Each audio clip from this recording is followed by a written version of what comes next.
Hello and welcome back. तर आजच्या व्लॉगमध्ये मी तुमच्यासोबत किड्स टिफिनसाठी एक खूप छान रेसिपी शेअर करणार आहे. चला तर मग काही घरातली कामं आणि काही कोझी मोमेंट्स माझ्यासोबत स्पेंड करा. तर आज मी सानवीच्या टिफिनला पालक पासून एक रेसिपी ट्राय करणार आहे. तर त्यासाठी मी थोडंसं प्रेप करून घेतेय. तर आज मी सानवीच्या टिफिनसाठी पालक टाकून आप्पे बनवणार आहे. तर त्यासाठी सर्वात पहिले मी पालक छान वॉश करून घेतला आहे. आता एका ब्लेंडिंग जार मध्ये ऍड करायचा रवा, एक हिरवी मिरची, थोडंसं आलं, लसूण आणि 2 ते 3 चमचे दही. पालकचे फायदे भरपूर असतात आणि त्यात आपण मुलांना असा पालक दिला तर ते खात नाहीत, त्यामुळे मी अशा प्रकारे तिला पालक ऍड करून देते.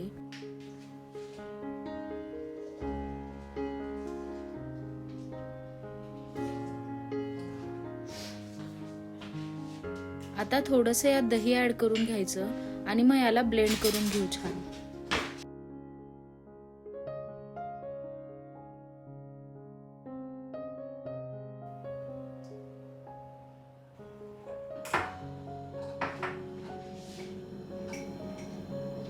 यात चवीनुसार मीठ ऍड केल्यानंतर याचं एक स्मूथ कन्सिस्टन्सी वालं बॅटर बनवून घेऊ. आणि या रेसिपीमध्ये प्रमाणाची फार काही गरज नाही लागत. मी अंदाजेच सगळे इन्ग्रेडियंट्स ऍड केले आहेत. यात थोडंसं पाणी ऍड करून आता याला छान ब्लेंड करून घेऊ.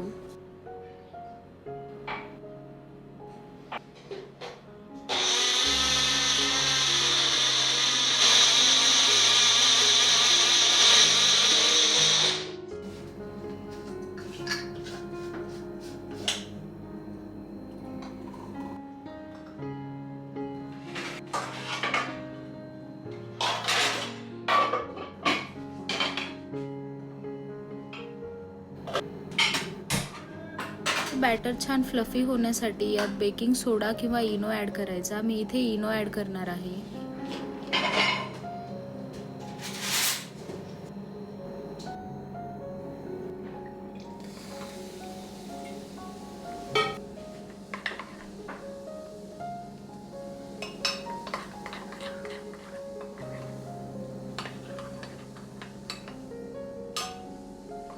आता मी पॅन मध्ये थोडंसं तूप टाकल्यानंतर थोडीशी मोहरी आणि काही तीळ टाकते. मोहरी आणि तीळ ऍड केल्यामुळे आप्पे छान क्रिस्पी होतात आउटर साइडने.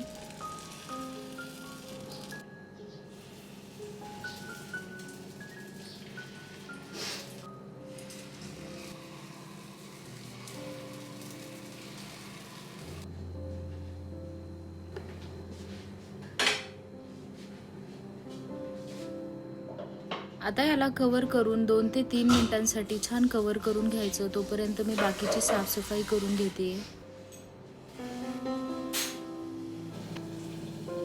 मुलांना असे कलरफुल टिफिन मध्ये ऑप्शन्स दिले की ते आवडीने खातात. आणि मेन म्हणजे यात भरपूर पालक ऍड केलेला आहे, त्यामुळे हे हेल्दी पण आहेत.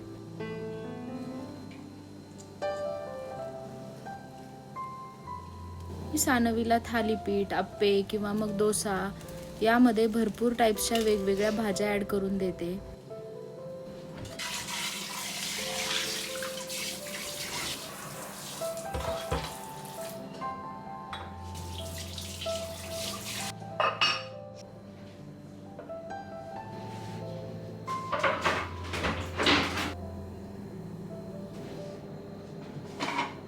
हे रेडी झाल्यानंतर तिचा टिफिन पॅक केला. सकाळी आपल्याला भरपूर कामं असतात, त्यामुळे मी रात्रीच थोडीशी तयारी करून ठेवलेली. म्हणजे पालक छान वॉश करून त्याला फ्रीज मध्ये ठेवलेला. मी रात्रीच डिसाईड केलेला असेल की उद्या टिफिनला काय द्यायचं, तर आपण पटकन सकाळी उठल्यानंतर कामाला लागू शकतो.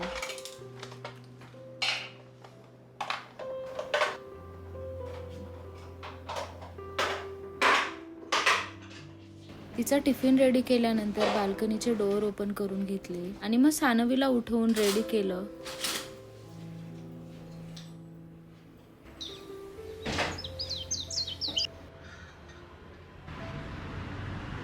तर परत मी आता किचन मध्ये आली आहे, कारण मला आज पोहे बनवायचे आहेत ब्रेकफास्टसाठी. आणि फेब्रुवारी मंथ मध्येच किती हीट जाणवतीये ना, तर मे महिन्यामध्ये किती हीट असेल हे इमॅजिन पण करवत नाही.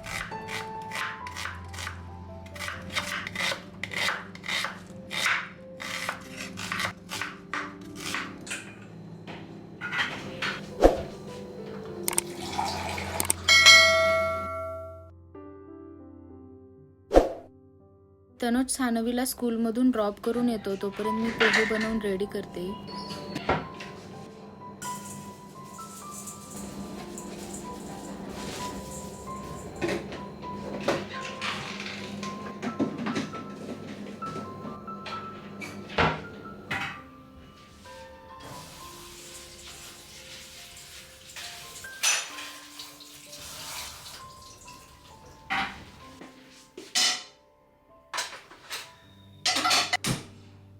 काही लोक पोहे बनवते वेळेस त्यात मटार किंवा बटाटा किंवा कुठल्या भाज्या पण ऍड करतात, पण मला टिपिकल ऑथेंटिक पोहे आवडतात. मी यात कांदा, कोथिंबीर आणि कढीपत्ता एवढंच ऍड करते. आय नो कॅरेट किंवा कुठल्याही भाज्या ऍड केल्यामुळे पोहे आणखी हेल्दी होतात, पण काही रेसिपीज सिंपलच छान लागतात.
तर आम्ही बाल्कनीमध्ये बसून छान ब्रेकफास्ट एन्जॉय केला आणि आता मला थोडीशी क्लिनिंग करायची आहे. माझ्याकडे एक छोटा आणि एक मोठ्या साईजचे 2 कार्पेट्स आहेत. तर मी लिव्हिंग रूम मध्ये मोठ्या साईजचा कार्पेट टाकला आहे. तर मी आता याला थोडंसं व्हॅक्यूम क्लीनरने क्लीन करून घेते.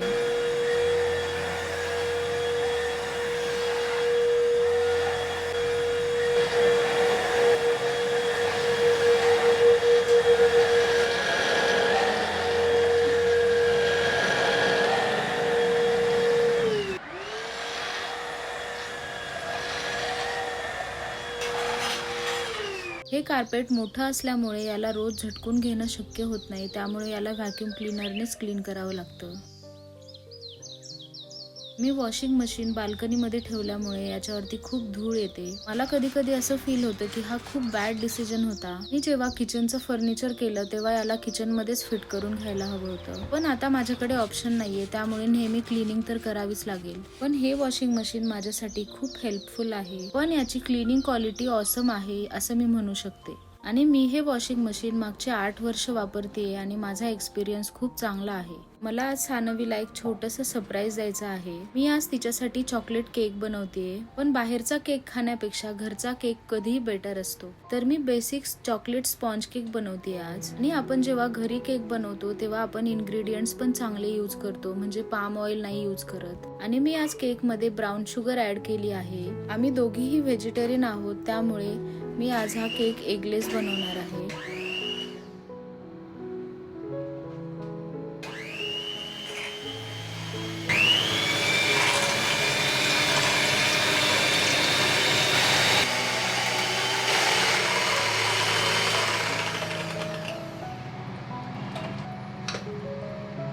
हे वेट इन्ग्रेडियंट्स छान मिक्स केल्यानंतर आता या ड्राय इन्ग्रेडियंट्स ऍड करून घेऊ.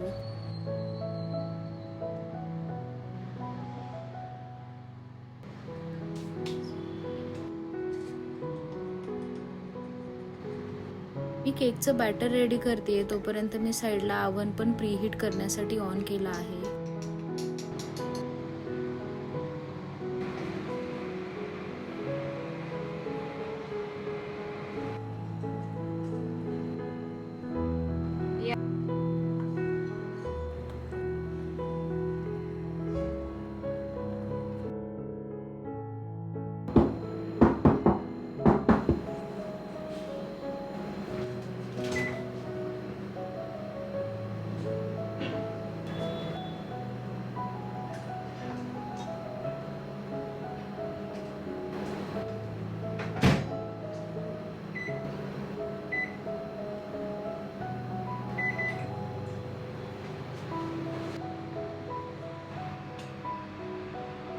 केक बेक होतोय तोपर्यंत मी साइड बाय साइड क्लिनिंग करून घेते, कारण बेकिंग केल्यानंतर भांडी पण खूप पडतात.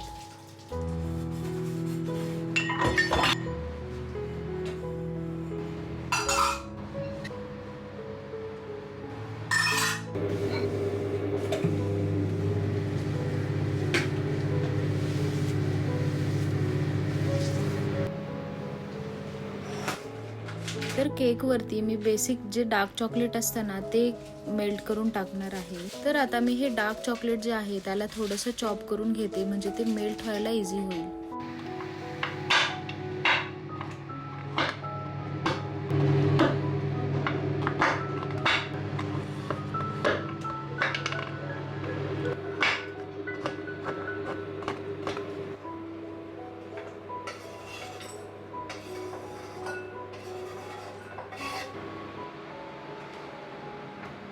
तर इथे केक छान बेक झाल्यानंतर मी एकदा याला चेक करून घेते आणि मग याला थोडंसं थंड झाल्यानंतर डिमोल्ड करून घेतलं.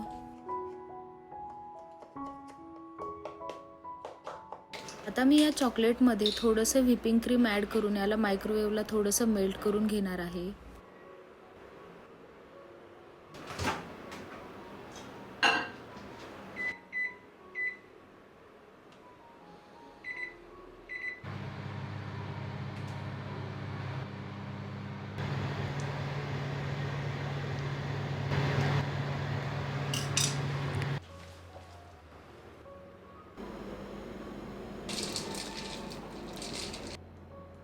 केक तर खूप छान झालेला. मग तनुजला थोडासा कट करून दिला आणि सानवी जेव्हा स्कूलमधून रिटर्न येईल तेव्हा तिलाही देईल. तर आजचा व्लॉग मी इथेच एंड करतेय. जर तुम्हाला माझे होम मेकिंगचे व्हिडिओज बघायला आवडत असतील तर लाईक, शेअर आणि सबस्क्राईब करायला विसरू नका. भेटूयात एका नवीन व्हिडिओमध्ये. तोपर्यंत बाय.